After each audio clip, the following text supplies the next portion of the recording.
I had $1,000, what would I invest that in? Well, lucky for you, I'm going to tell you today exactly what I would. So pay attention, because there's 2 coins that I would be splitting that money into. Let's get straight into this. After the disclaimer, I'm not a financial advisor, do this for education purposes only. Let's see what I've got. So guys, I want to start off talking a little bit about Bitcoin, okay? Bitcoin actually traded in a tight range between $18,500 and $20,000. That was during September and October. However, following the spectacular collapse of the crypto exchange FTX, as you can see in this article right now over at macrohive.com, all right, it's actually fell 26% at one point in one go. Now, that's a big fallout, okay? That's not happened before with massive cryptos, okay? The last time we happened, we all remember this back in 2008 when the crypto crashed. This is definitely worse than that, okay? Now, it's down 18% overall in the last month. The performance has departed of that from other risk assets. Now, what that means is, for example, S&P 500 is up 4% this month. Over the last month, it's gone up 4%, okay? As of 22nd of November, even the recent FTX chaos fails to distract from the longer-term decline. That's in crypto markets in general. So we are in a very big struggle, but that doesn't mean that we have to sit here and watch the bear market happen without making any money, right? So guys, since its all-time high, right, around 68,789, that was on the 12th of November, 2021, as you can see, coming in here,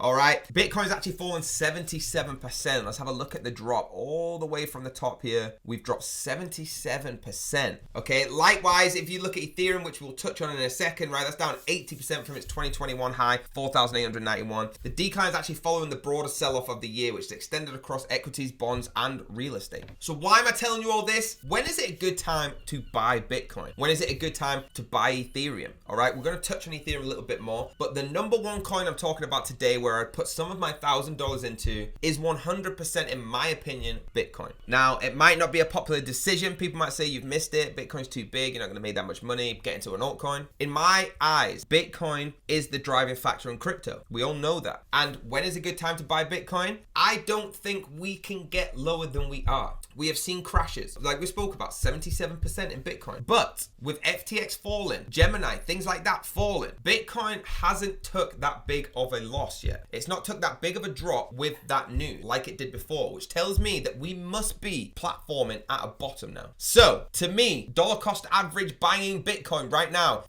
investing your money into Bitcoin right now is a smart idea, okay? I truly think that myself. We think, like it says here, we still think the Fed need to hike considerably beyond market expectations. Inflation may have peaked, slowing the 4th month in a row in October. But you look at all the different signals, okay? Should you buy Bitcoin? The quick answer is probably not on this article. I'm telling you they're wrong, okay? And in my opinion, they are wrong. I truly think this is the time. I think we've platformed at a bottom. We go back to the chart where you can see these huge drops here. But once FTX fallen, we've not seen a dramatic drop like this. Okay, Gemini fallen, we've not seen a dramatic drop. It looks to me like we've platformed out at the bottom. So guys, I'm telling you, the first part of my $1,000 that I would invest in, I'd probably put 50% of that into Bitcoin today. Where would I be putting the rest of my $1,000? Well, you asked me that and I'm telling you, the next place I would be putting my money is I'd be taking 20% of the rest of the 50% I have and putting it into Ethereum. Okay, I spoke about Ethereum, right? Whether it comes to Ethereum as a good cryptocurrency investment or not, it's essential to consider several different factors, okay? One such is Ethereum's performance over time, which can provide insight to how ETH may perform in the future, how they've done in the NFT markets, okay? Considering all these factors of the ecosystem they've built, yeah, they do have stupid fees,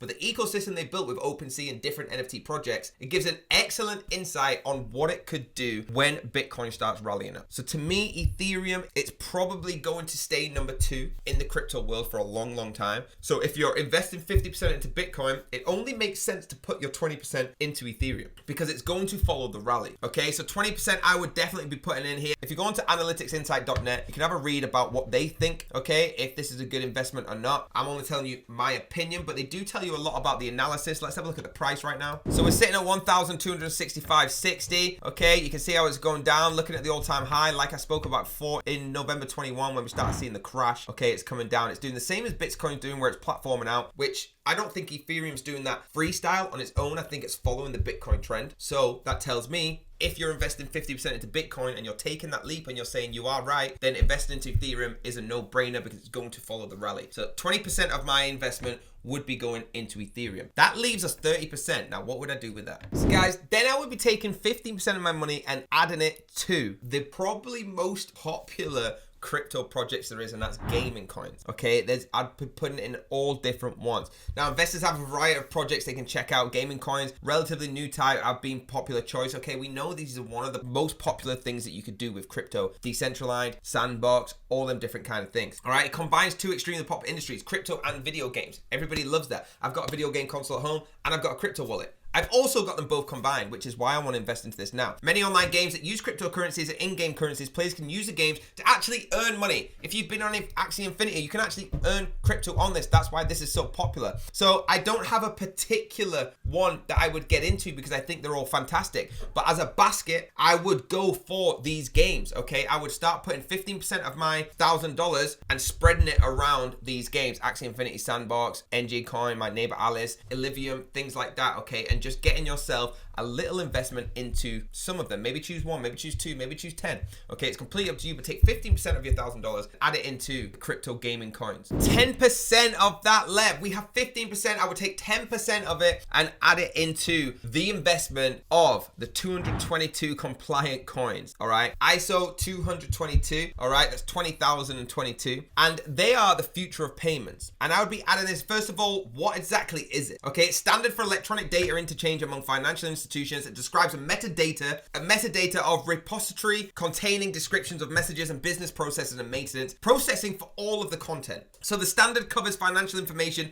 transferred among financial institutions, including payment transactions, trading information, things like that. In George's overview, okay, banks today when communicating have friction because they speak different languages. Everyone agree with that, right? We have banks all around the world. So if they spoke the same language, it'd be frictionless. And that's what these coins are getting you into. So I'll be putting 10% in. Please go over to benzinga.com, all right, and have a look at this article. It'll explain it a little bit more for you. But like I said, it's a way of communicating through all future payments instead of getting a translator or a bank having to speak to Argentina, speaking to Thailand, okay? Things like that. It makes it so much easier for you. 10% I'll be putting into this because I do see this as the future of crypto. And then guess what? We have 5% left. So guys, with the last 5%, what I want you to do, get in the comments and let me know what you would invest in. Play this as a game, all right? I want to see who's interacting. Please hit the like button, hit the subscribe button, hit the bell if you want to be notified. I'm going to be in that comments letting you know what I would spend my 5% on. Let's get it. Let's see you on the next video.